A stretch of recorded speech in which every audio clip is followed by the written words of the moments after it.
I am standing in the center of a packed, high-end design showcase, and the air feels like it is vibrating with excitement. This is the biggest event of the year for young creators. On the massive projector screen at the front of the room, my brother, Jaxon, clicks to the final slide of his presentation. My heart stops.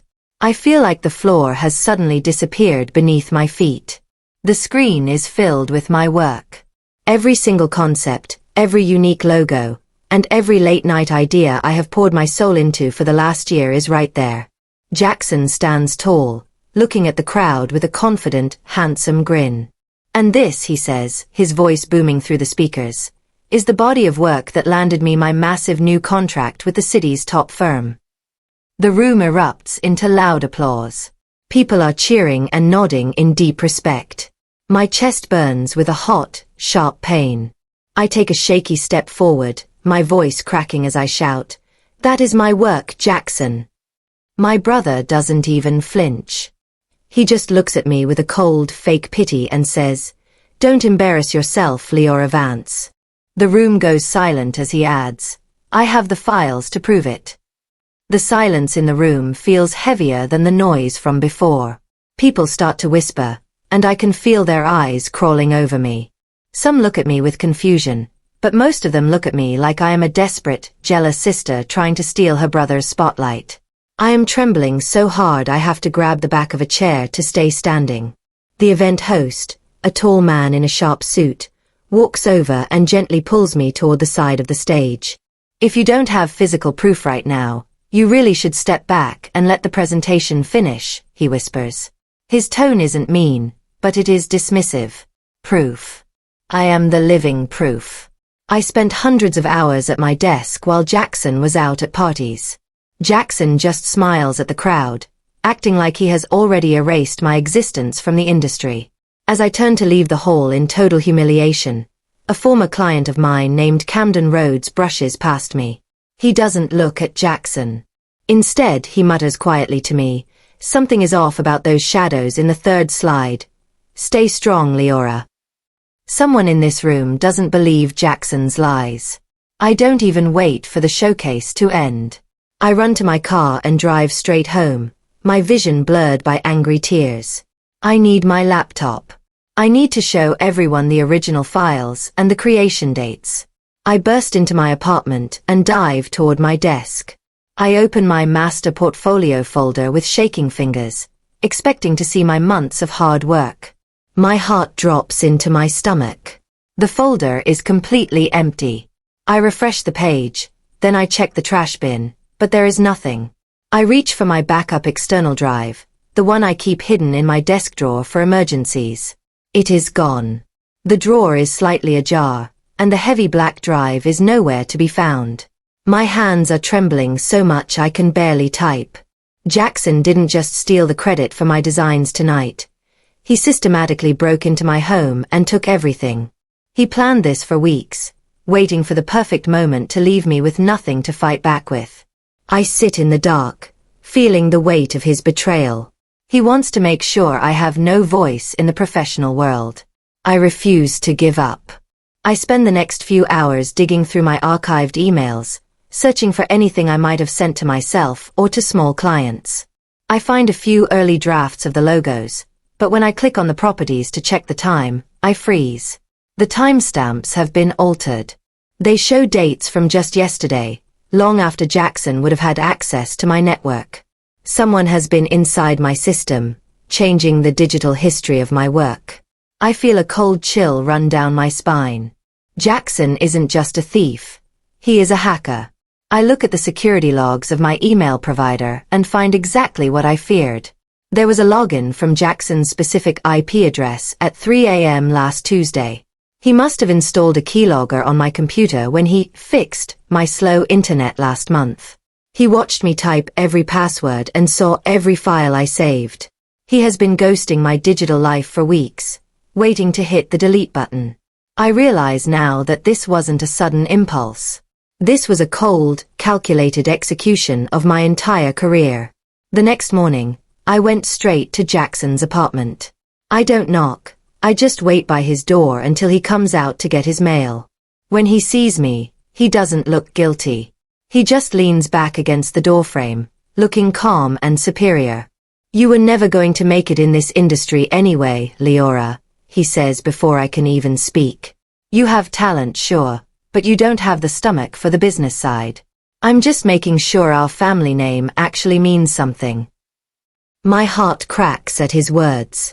He doesn't even bother to deny that he stole the work. He thinks he is doing me a favor by taking my life away. I am going to prove it's mine, Jaxon. I tell him, my voice finally finding its strength. He just laughs, a short, ugly sound.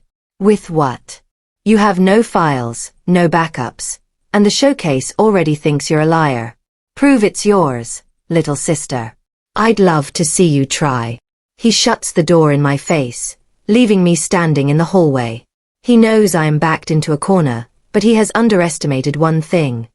I built those designs from scratch. By noon, the industry fallout begins to hit me like a tidal wave. My inbox is flooded with messages from potential clients and local design agencies. They aren't asking for my services. They are pulling away. Why didn't you tell us you were collaborating with Jaxon? One email reads. We don't work with designers who hide their sources, says another. My reputation is slipping away faster than I can grab it. The news of my outburst at the showcase has spread through the design community like wildfire. People are posting on social media, calling me unstable and ungrateful. Jaxon has even posted a fake statement of forgiveness, saying he doesn't hold a grudge against his sister for her mental breakdown. He is painting me as a crazy person to make sure no one listens to a word I say. I am losing my income, my friends, and my future in a single day. I feel like I am drowning in a sea of his lies. I sit at my empty desk, wondering if there is any way to fight a man who has already convinced the world that I am a liar. Just when I think I am truly alone, Camden Rhodes reaches out to me. He sends me a private message asking to meet at a quiet coffee shop on the edge of town. When I arrive, he is already there, looking at a tablet. I've worked with you before, Leora, he says, skipping the small talk. I've seen you sketch. I've seen your process. Your style is very distinct, and it has a certain mathematical logic that Jaxon has never shown. He tells me that he noticed the shadows in the showcase presentation were slightly off, as if someone had tried to resize the original files without knowing the core layers. He offers to help me, but he is honest about the situation. I believe you, but the board of directors won't care about my feelings. I need you to find something real. Something physical that Jaxon couldn't have deleted or changed. We spend hours talking about my process, looking for a hole in Jaxon's plan.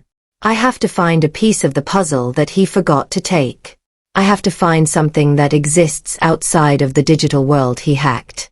I go home and start tearing my apartment apart. I look under the rug, behind the books, and even in the back of the freezer. Finally, I find an old, dusty leather folder hidden in the bottom of a box of college textbooks. I open it, and a small spark of hope ignites in my chest. I found a licensing agreement draft I created months ago when I was first thinking about selling the concepts to a furniture brand. It is a long, boring legal document, and it is technically unsigned, but it is incredibly detailed. It lists every single design by its specific project code, codes that Jaxon wouldn't even know exist.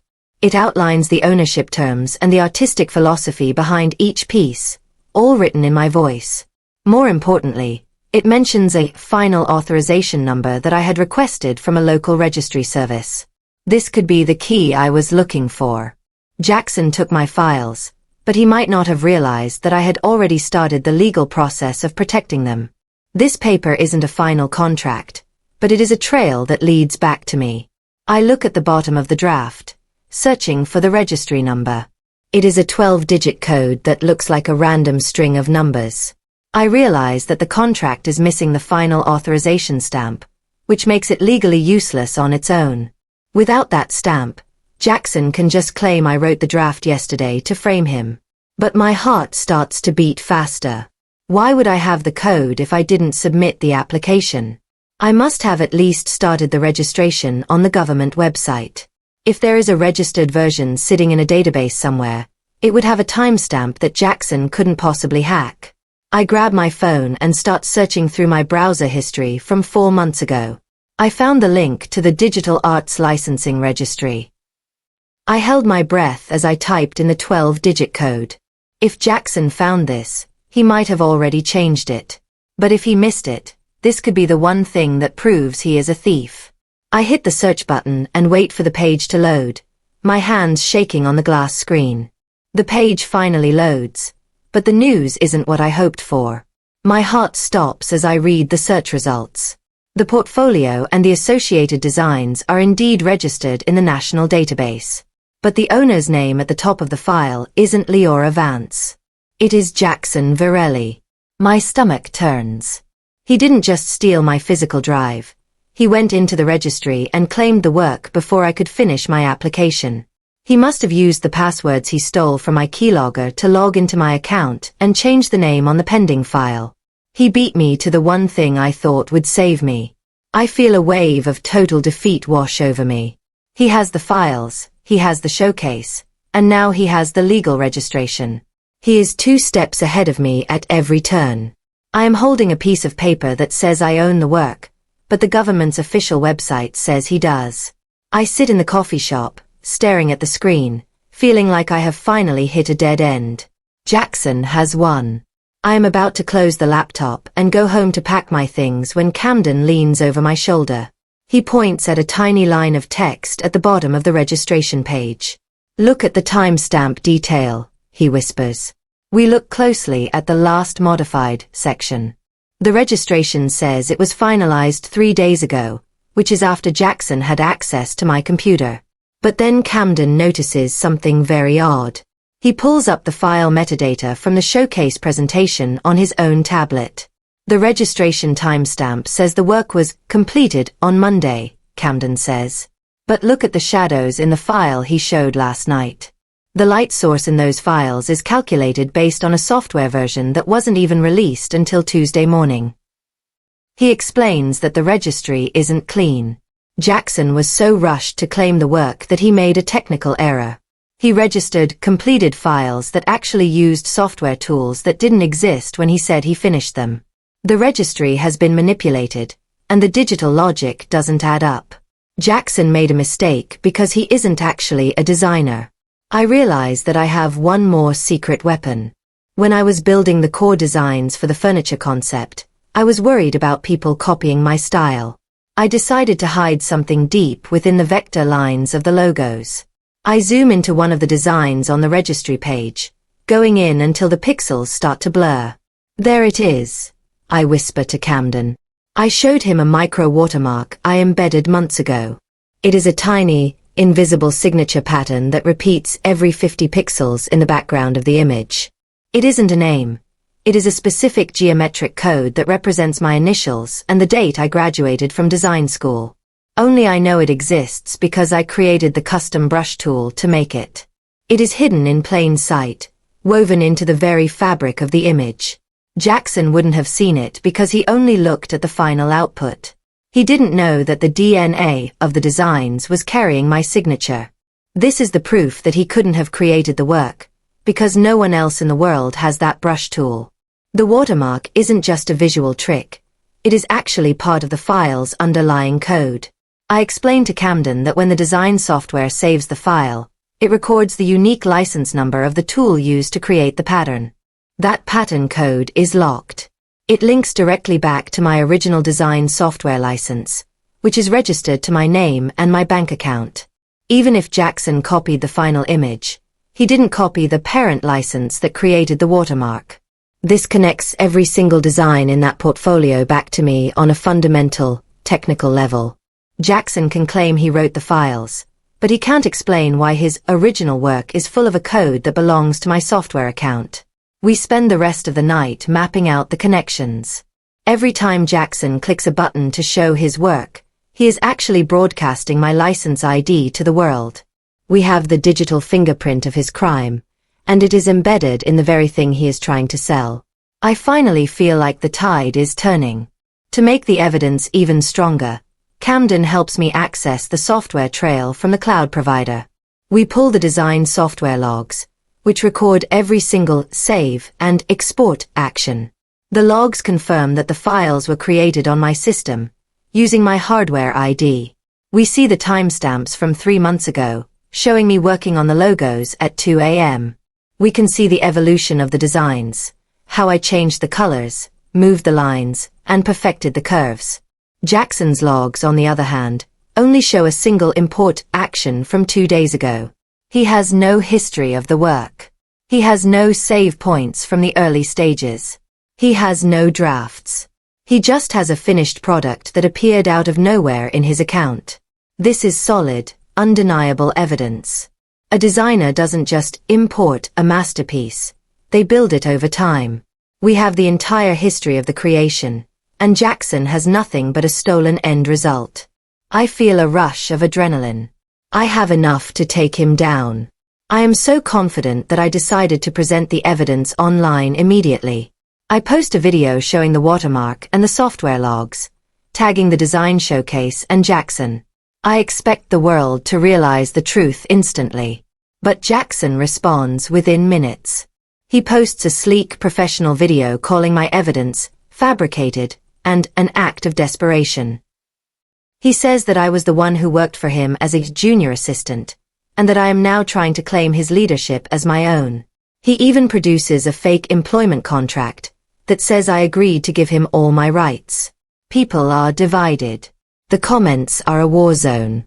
Half the people believe me, but the other half think I am a bitter employee trying to ruin a successful man. Jaxon's charm is still protecting him. It turns out that digital evidence isn't enough when someone is a master of public relations.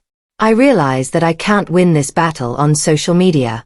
I need to take this to a place where lies don't matter, a courtroom. Camden introduces me to Blair Kessler, a high-powered attorney who specializes in intellectual property and digital fraud. She is a sharp, no-nonsense woman who spends 4 hours reviewing everything we have gathered. When she finishes, she looks at me and nods. This isn't just a simple theft of an idea, Leora, she says. This is a massive case of fraud and digital identity theft. He didn't just take your work, he took your legal identity in the registry. She explains that we can fight this legally, but it will be a long and expensive battle. She warns me that Jaxon will use every trick in the book to delay the process. But, she adds with a small smile, he made one huge mistake. He signed a contract with the city's top firm using stolen work. That makes it a criminal matter, not just a civil one. We spend the next week preparing a mountain of legal documents. I am exhausted, but for the first time, I feel like I am not just a victim. I am a fighter. We are getting ready to strike back. The first thing Blair does is send Jaxon a formal cease and desist notice. It demands that he stop using the designs and return all stolen property immediately. We wait for his reaction, hoping he will see the evidence and back down. Instead, he ignores the notice completely. In fact, he does something even worse. He holds a press conference to announce that he has officially signed the massive deal using my work. He stands in front of the cameras, holding a pen and smiling, while my designs are displayed on a banner behind him. He is doubling down on his lie, thinking that his new power will protect him from the law. He just made it 10 times worse for himself. By signing that contract, he has committed a specific type of high-level fraud that carries a prison sentence. He is so arrogant that he thinks he is above the rules. He thinks that because he has the money and the fame, the truth can't touch him. He is about to find out how wrong he is. While Jaxon is celebrating his win, Blair uncovers a massive licensing bombshell. She finds a hidden clause in the digital arts licensing registry that Jaxon missed. Because I had started the application under my artist tier account, the licensing rights were auto-linked to my original creator ID. Even though Jaxon changed the name on the front of the file, the underlying master rights can't be transferred without a physical, notarized authorization from the original account holder. That holder is me. Legally, the rights never actually moved to him. He was trying to sell something he didn't even own on a technical level. He never owned a single pixel of those designs, and the city's firm just signed a contract for stolen goods. This is the ultimate gotcha moment. He has been selling a lie to a multi-million-dollar company. If we can prove this to the board of the firm, his entire career will vanish in a single afternoon. He has no legal standing at all. He is a king built on sand, and the tide is coming in. A major design panel at the city's university invites Jaxon to speak as the keynote guest. This is the biggest stage he has ever had. He is going to talk about innovation and originality. Blair and I decide that this is the perfect moment. We aren't going to wait for a trial that might take years. We are going to expose him live, in front of the entire industry. We spent 2 days coordinating with the panel's organizers, showing them enough evidence to get us into the room. They are shocked by what we show them and agree to give us a rebuttal slot at the end of Jaxon's speech. Jaxon has no idea we are coming. He thinks he is going to walk onto that stage and be worshipped as a genius. We are planning to drop the licensing bombshell right when he is at his highest point. This is the moment I have been waiting for. I am going to take my life back in the most public way possible. My heart is racing, but I am ready. The night of the panel arrives, and the hall is even more crowded than the first showcase. Jaxon walks onto the stage with a wireless microphone, looking like a rock star. He starts his presentation, showing my work on the giant screen and talking about how he came up with the idea while walking in the park. I am sitting in the third row, hidden by a hat and a scarf. Every time he speaks, I feel a surge of anger, but I stay calm. I wait for the final slide. When he finishes, the applause is thunderous.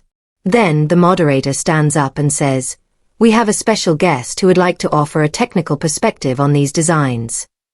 Blair Kessler walks onto the stage, holding a thick legal folder and a laptop. The room shifts. People start to whisper. Jaxon's smile falters for a second, but he tries to laugh it off. "My sister's lawyer," he says into the microphone. "Is this part of the show?" Blair doesn't laugh. She just looks at him and says, "No, Jaxon. This is the end of the show." Blair doesn't waste any time. She connects her laptop to the projector and displays the watermark, the software license logs, and the original master licensing rights.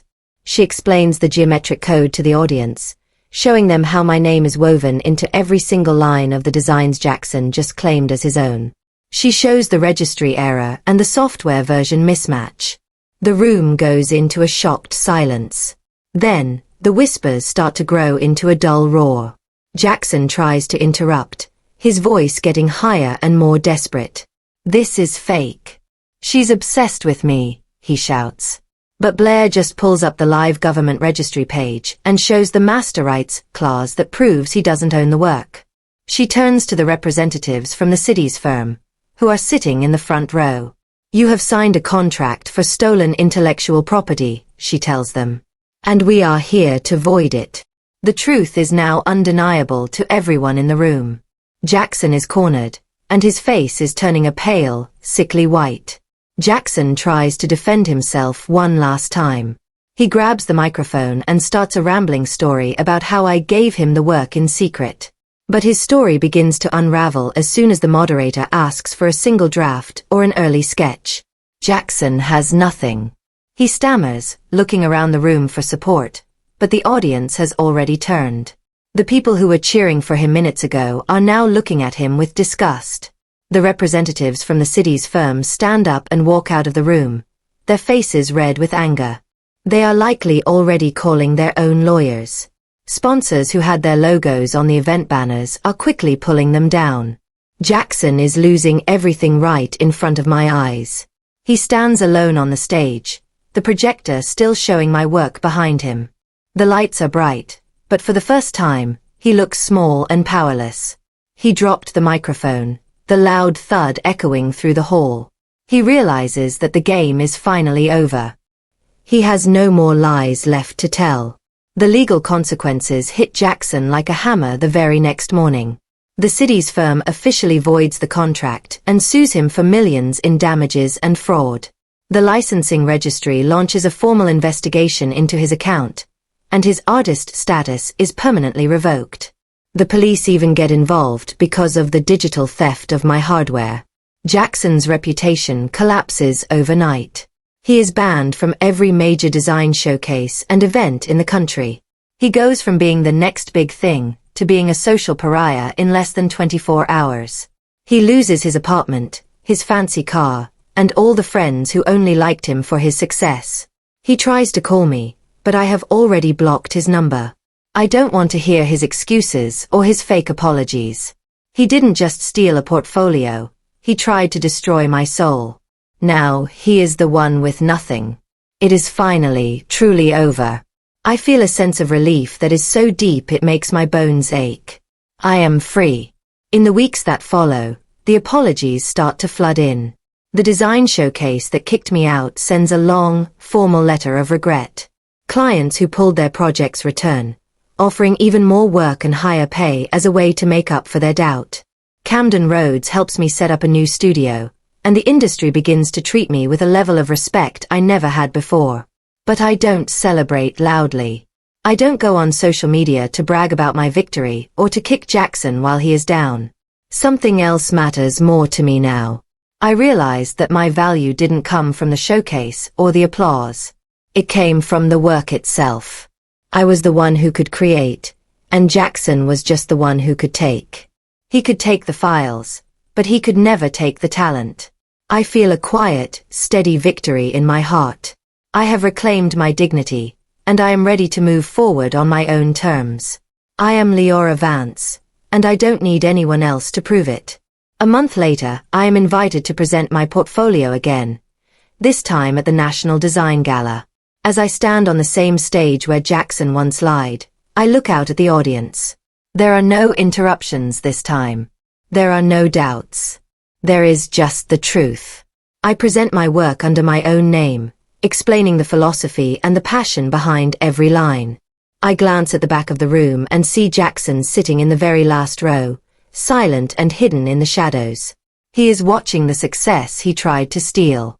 I look right at him and say softly into the microphone, "A true designer doesn't just own the work, they live it." I never needed to steal because I always had the truth. The room erupts into a different kind of applause, one that is based on respect, not just hype. I walk off the stage, my head held high. I have my life back, and this time, my name is the only one that matters. My power has been reclaimed with dignity. I am finally home.